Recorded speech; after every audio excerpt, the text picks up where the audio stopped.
Bonjour à tous et bienvenue dans cette dernière vidéo de cette série de 6 consacrée aux analyses de signaux. Alors celle-là, c'est celle qui va m'intéresser le plus, c'est celle qui va étudier les circuits LC. Alors pourquoi c'est celle qui va m'intéresser le plus? Parce que grâce à elle, on va aborder et mieux comprendre ce qu'on appelle les circuits résonants ou les circuits bouchons. Et tout ça va me permettre d'aborder le vaste domaine des récepteurs radio AM. D'ailleurs, à ce sujet, une petite anecdote. Sur cette breadboard, j'arrive à capter une radio, alors que j'ai que deux LM386, j'ai aucun système de filtrage et j'ai aucun système de démodulation.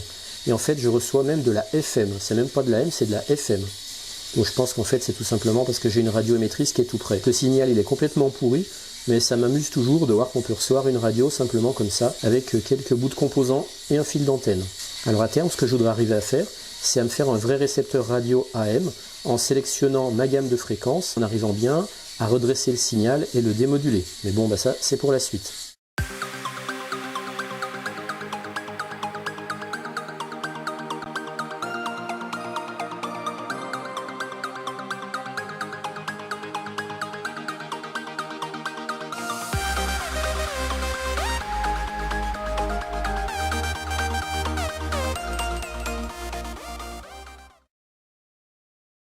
Avant d'attaquer nos expériences, je voudrais d'abord aborder une notion qui sera importante pour la suite de la vidéo, c'est la notion de phasage-déphasage entre courant et tension. Quand un courant il traverse une simple résistance, le courant il est toujours en phase, c'est-à-dire synchronisé avec la tension aux bornes d'une résistance. Quand le courant qui traverse la résistance est à son maximum, eh bien la tension aux bornes de la résistance est également à son maximum. Ce qui fait que le signal de tension est exactement identique au signal du courant qui traverse cette résistance. Par contre, quand un courant traverse un condensateur, au début le condensateur il laisse passer tout le courant et il n'a aucune tension à ses bornes. Ensuite, au fur et à mesure que le condensateur se charge, le courant va diminuer pour complètement se stopper quand le condensateur sera chargé. Et du coup, quand le condensateur sera complètement chargé, on aura une tension maximum à ses bornes et on n'aura plus aucun courant qui traversera le condensateur. Donc là, contrairement à la résistance de tout à l'heure, quand le courant qui traverse le condensateur est à son maximum, la tension aux bornes du condensateur est à son minimum, et quand plus aucun courant ne peut traverser, alors quand je dis traverser, c'est symbolique parce qu'en fait le courant ne traverse jamais, le condensateur c'est les plaques qui se chargent et se déchargent, mais ça revient à laisser passer un courant dans le circuit, donc je dis traverser pour simplifier. Donc quand plus aucun courant ne traverse le condensateur, eh bien à ce moment-là le courant est nul et la tension à ses bornes est à son maximum. Si on pouvait représenter les courbes de courant et tension à travers un condensateur, eh bien on verrait que le signal de tension est en retard par rapport au signal du courant. Et par contre, quand un courant va traverser une bobine, on va avoir au début un courant minimum parce que la bobine cherche toujours à s'opposer à l'établissement du courant pendant le temps de sa charge magnétique. Une fois qu'elle est chargée magnétiquement, elle cesse de s'opposer au courant et à ce moment-là, le courant peut la traverser comme un simple fil. Donc au début, on aura un courant minimum avec une tension maximum et une fois que la bobine se sera complètement chargée magnétiquement, on aura un courant maximum et cette fois une tension minimum. Donc là, dans ce cas-là, on parle de signal inductif puisque cette fois, la tension est en avance par rapport au courant. Le signal de tension est bien en avance puisque le signal de tension est à son maximum quand le courant est à son minimum. Et à la fin, une fois que la bobine est chargée magnétiquement, on a un courant maximum qui la traverse, alors que la tension à ses bornes sera minimum. Donc dans ce cas-là, on parle de courant inductif avec signal de tension en avance sur le signal du courant. Le problème, c'est qu'un oscilloscope classique ne permet pas de visualiser des signaux de courant, mais on ne peut mesurer que des tensions. Alors comment est-ce qu'on va faire pour savoir si on a un signal inductif ou capacitif dans un circuit, vu qu'on ne pourra comparer que des tensions entre elles? Eh bien, souvenez-vous de ce que je vous ai dit au début. Je vous ai dit qu'aux bornes d'une résistance, le signal de tension était parfaitement en phase avec le signal du courant. Donc, il suffit de mesurer le signal de tension aux bornes d'une résistance pour connaître le signal du courant dans ce circuit. Je rappelle que dans un circuit en série, le courant qui circule est le même partout. Donc, il suffit qu'on vienne prélever la tension aux bornes d'une résistance dans le circuit pour connaître le signal de courant du circuit. Donc là, par exemple, quand je vais venir comparer la tension aux bornes de LC avec le signal de courant du circuit, eh bien le signal de courant du circuit, je vais venir le prélever au niveau de la tension de cette résistance, puisque la tension aux bornes de la résistance aura exactement la même forme de signal que le courant qui traverse la résistance, donc qui traverse le circuit. Donc quand je verrai que la tension aux bornes de LC est en avance ou en retard par rapport à la tension aux bornes de la résistance, je pourrais savoir si LC se comporte comme un courant inductif ou capacitif. Donc ça sera important pour la suite de la vidéo. Alors cette notion-là, elle n'est pas très simple au début, hein, la notion de phasage, déphasage, courant inductif, courant capacitif, retard, en avance. N'hésitez pas à revoir plusieurs fois cette séquence de cette vidéo, à éventuellement aussi aller voir sur des sites qui expliquent la notion de déphasage et de courant inductif, capacitif avec des bobines et des condensateurs. Et vous verrez, au bout d'un moment, tout ça, ça deviendra beaucoup plus clair dans votre tête. Comme dans les précédentes vidéos, je vais faire varier la fréquence de mon générateur de signaux alternatifs, plus de 5, moins de 5 volts. Je rappelle, ce générateur n'a pas de prise de terre, c'est important pour le branchement des voies de l'oscilloscope, parce que si le générateur a une prise de terre, on ne peut pas brancher les grounds ici, puisque la terre là et la terre du générateur seront reliées, donc ça va fausser toutes les lectures. Mais comme là j'ai un générateur sans prise de terre, je peux venir brancher les grounds de mes sondes, de mes deux voies d'oscilloscope, à ce point-là du circuit. Ici, j'ai une bobine de 20,13 microhenry. Ici, j'ai un condensateur de 9470 picofarad, un numéro 103. J'ai mesuré le condensateur et la bobine au LC émetteur, donc c'est eux qui m'ont donné ces valeurs précises. Et puis tout ça, c'est branché en série avec une résistance de 10 ohms. Alors quelque chose qui est important, j'ai encore pas vraiment la réponse, j'ai remarqué que ici, si je prends une valeur de résistance trop importante, ça va me fausser les lectures de phasage, déphasage de mes signaux. Donc pour l'instant, j'ai pas l'explication, mais en tout cas en prenant une résistance de 10 ohms, j'arrive parfaitement à retrouver ma fréquence de résonance du circuit LC mesurée à l'oscilloscope avec la fréquence de résonance calculée par la formule de Thomson. Et cette formule de Thomson, c'est la fréquence de résonance est égale à 1 sur 2pi racine de LC, L étant l'inductance en Henry et C la capacité en farad. On reparlera tout à l'heure de cette notion de fréquence de résonance pour un circuit LC. C'est très important pour la suite si on veut se faire par exemple des récepteurs radio résonants et sélectifs. Si vous voulez refaire l'expérience, vous n'êtes pas obligé de prendre exactement ces valeurs pour la bobine et le condensateur. Moi, c'est des valeurs que j'ai pris un petit peu au pif. J'ai fait avec les composants que j'avais. Simplement, si vous prenez des bobines qui ont une autre inductance ou des condensateurs qui ont une autre capacité, eh bien vous arriverez à une fréquence de résonance qui ne sera pas la même que la mienne. Mais c'est pas grave, le principe c'est de comprendre cette notion de fréquence de résonance. Compte tenu de ce qu'on a vu avant, eh bien on sait que une bobine en basse fréquence, elle a tendance à laisser passer le courant, donc à se comporter comme un circuit inductif, et par contre, à haute fréquence, elle a tendance à totalement bloquer le courant, donc à se comporter comme si elle n'existait pas, comme si le circuit était ouvert, qu'il y avait un trou ici. Et puis le condensateur, à basse fréquence, il a tendance à ne pas laisser passer le courant, donc à se comporter comme s'il n'existait pas, comme s'il y avait un trou, comme si le circuit était ouvert, et à haute fréquence, à laisser passer totalement le courant. Et lui, par contre, il laissera passer un courant qu'on appelle capacitif, c'est-à-dire que sa tension sera en retard par rapport au courant, contrairement à la bobine qui, quand elle fonctionne, elle est en inductif, sa tension est en avance par rapport au courant. Dans l'expérience qu'on va faire à l'oscilloscope, on va visualiser en voie 1 la tension aux bornes de LC et en voie 2 la tension aux bornes de R. Quand le signal de la voie 1 sera en avance par rapport au signal de la voie 2, ça veut dire qu'on sera dans le cas d'un courant inductif, donc ça voudra dire que ça sera la bobine qui va travailler principalement dans le circuit LC, et le condensateur, il travaillera pratiquement pas. Et ce cas-là, ça correspondra quand on sera sur des basses fréquences, parce que sur une basse fréquence, le condensateur, c'est comme s'il n'existait pas, donc c'est bien toute la bobine qui va travailler toute seule, donc on va se retrouver dans le cas d'un courant inductif. Quand on sera dans les hautes fréquences, c'est comme si la bobine n'existait plus et qu'on n'est plus que le condensateur, donc on sera bien dans le cas d'un courant capacitif, et à ce moment-là, on pourra le vérifier à l'oscilloscope avec un signal de tension aux bornes de LC, qui sera en retard par rapport au signal de tension aux bornes de R. Et ce qui est très important de comprendre, c'est que le circuit LC, il sera précisément résonant quand il ne sera plus du tout déphasé par rapport au signal de tension aux bornes de R, c'est-à-dire que le signal de tension aux bornes de LC sera exactement le même en phase que celui aux bornes de R. Ça voudra dire que notre circuit LC ne sera ni inductif ni capacitif. Et cette résonance, c'est précisément le cas où le courant va circuler, va osciller entre le condensateur et la bobine, comme ça, sans arrêt, en aller-retour. Donc son impédance, c'est-à-dire sa résistance au courant alternatif, va devenir très importante, ce qui fait que les signaux qu'on va lui envoyer, qui sont à la même fréquence que sa fréquence de résonance, il ne pourra plus les absorber, et c'est pour ça qu'on parle dans ce cas-là aussi de circuit bouchon, c'est-à-dire qu'il n'y a pratiquement plus aucun courant qui peut traverser LC, parce qu'il est saturé en courant entre C et L, qui oscille à l'intérieur de LC. Alors c'est vrai que tout ça c'est un petit peu compliqué au début. On va déjà commencer par regarder à l'oscilloscope ce qui se passe au niveau de la voie 1 et de la voie 2 en fonction des fréquences et qu'est-ce qui se passe au niveau des phases de nos signaux. Ici j'ai mon générateur de signaux que je relie à la breadboard. Là j'ai une bobine. Alors là, précision très importante, ne jamais utiliser une bobine de ferrite. Moi à un moment j'ai utilisé ça et ça a complètement faussé mes résultats.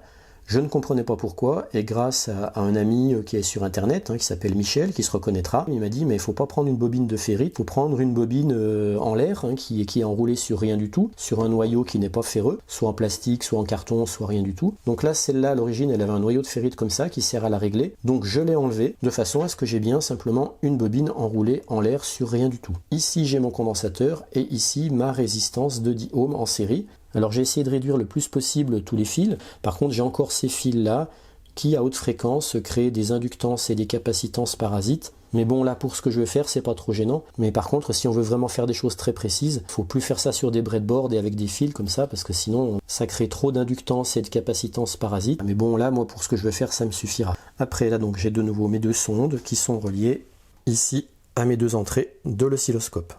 Alors je rappelle, ne pas oublier d'inverser l'affichage de la voie 2 sur l'oscilloscope, de façon à ce que le signal s'affiche dans le bon sens par rapport à la voie 1. Là je suis sur une échelle de 1 carreau égale 0,2 volts sur les deux voies, et je suis sur une fréquence de 10 kHz. Chaîne 1, tension aux bornes de LC. Chaîne 2, tension aux bornes de la résistance. Et là je mets les deux. Alors à 10 kHz, qu'est-ce qu'on voit? On voit que le signal de tension aux bornes de LC, je vais changer l'échelle d'affichage pour qu'on voit mieux. Voilà, la tension aux bornes de LC est légèrement en avance par rapport à la tension aux bornes de R. Ça veut dire que LC se comporte en inductif. Je vais changer l'échelle d'affichage pour qu'on voit mieux. Voilà, on voit bien que le signal de tension aux bornes de LC est légèrement en avance par rapport au signal de tension aux bornes de R. Donc ça veut dire que LC se comporte en courant inductif. Ça veut dire qu'en fait c'est la bobine qui travaille et pas le condensateur. Ce qui est logique puisqu'on est à basse fréquence. Rappelez-vous, à basse fréquence, le courant peut traverser la bobine et ne peut pas traverser le condensateur. Donc l'ensemble LC se comporte comme s'il y avait simplement qu'une bobine. Maintenant on va augmenter la fréquence. 20 kg, 30 kg, 40 kg, 50 kg, 60, 70, 80. Là je vais changer l'échelle d'affichage des tensions parce que ça devient trop gros, on ne peut plus voir. Voilà, on voit que la tension aux bornes de LC est légèrement supérieure à la tension aux bornes de la résistance. Donc ça veut dire que l'impédance de LC est en train d'augmenter. Voilà, là on voit très bien. Ici c'est la courbe aux bornes de LC. Ici la courbe aux bornes de R. Et on voit très bien que le signal de tension aux bornes de LC est très nettement en avance par rapport au signal de tension aux bornes de R. Donc LC se comporte en circuit inductif. Et donc c'est bien la bobine de LC qui est en train de travailler en laissant passer le courant. Je continue de monter en fréquence. Là je suis à 100 kg. Alors qu'est-ce qui se passe? On voit que la tension aux bornes de LC est en train de fortement augmenter. Donc là je vais changer l'échelle d'affichage. Je vais mettre à 0,5. Là cette fois 1 carreau égale 0,5 volts. Et on voit que l'impédance de LC est fortement en train d'augmenter puisque la tension à ces bornes est en train d'augmenter.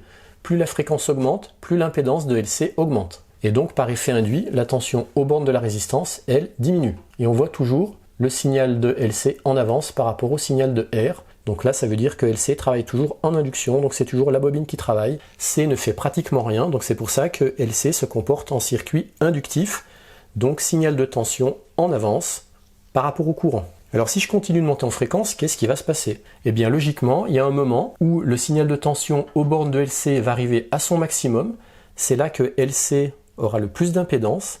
Dans le même temps, la tension aux bornes de R sera à son minimum. Et normalement, c'est là qu'on va voir que nos deux signaux vont se mettre parfaitement en phase. Et il se trouve que c'est à ce moment-là que le circuit LC sera résonnant. On va regarder ça, j'augmente la fréquence jusqu'à ce que mes deux signaux soient en phase. Et là, je suis à 340 kHz. 350, 360, vous voyez on voit très bien que voilà, là ils sont pratiquement en phase. Là je vais changer par 1 kHz de façon à affiner le réglage de la fréquence pour voir à quel moment précis mes deux signaux seront en phase. Voilà, là on voit bien que les pointes sont alignées et les creux aussi alignés. Et regardez ce qui se passe, si je continue de monter en fréquence, on voit que cette fois ça se déphase dans l'autre sens. Là je reviens en arrière, je redescends en fréquence. Voilà, c'est ça qui est important de remarquer, vous voyez. Là j'ai le signal de tension de LC en avance sur le signal de tension de R. Je continue d'augmenter en fréquence. Hop, cette fois mes deux signaux sont vraiment en phase.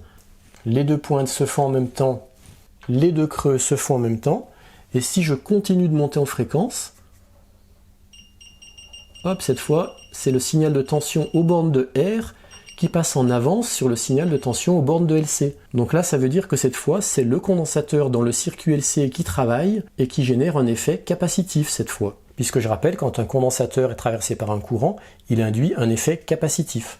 Donc là, ça veut dire que dans le circuit LC, à cette fréquence de 384 kHz, cette fois, c'est plus tellement la bobine qui travaille, mais le condensateur, et qui donc crée un courant capacitif.